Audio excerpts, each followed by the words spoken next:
oduu gammachiisaa kanaan dura yeroo ani maashinoota xixiqqoo isinii maxxansaa turetti maashinoota xixiqqoo kana eessaa arganna jettanii gaafii hedduun keessa na gaafataa turtan. Kun deebiin isii argamee jira. Liinkii armaan gadii kana tuqaa gatii qotiyyoo tokkootiin maashinoota akka barbaadanitti lafa babbaqaqsanii qotan kan bakka qotiyyoo qotuu danda'u hunda kan qotan lafa bu'aa ta'ii lafa gaaraa lafa qilees kan qotuu danda'anidha jechuudha maashinoonni kunniin. Haala salphaadhaan gatii qotiyyoo tokkootiin qarshii 40,000 qofa kaffallee abbaa maashinaa ta'uu dandeenya jechuudha.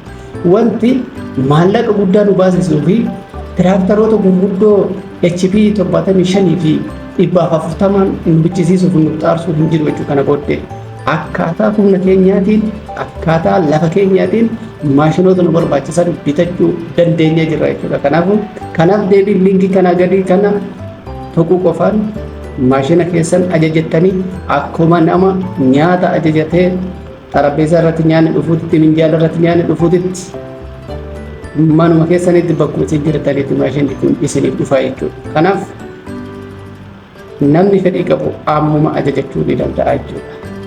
Kana qofaa miti namni immoo hojii uumuu kan barbaadu hojii uumachuu kan barbaadu maashinoota kana baay'inaan bitee uummataaf raabsuu uummataaf gurguruu kan barbaadu illee baay'ina keessatti gatiilee ni hir'ifama waan ta'eef liinkii kana keessa seentanii laaltanii maashina gosa barbaadanii ajajachuu ni dandeessu jechuudha.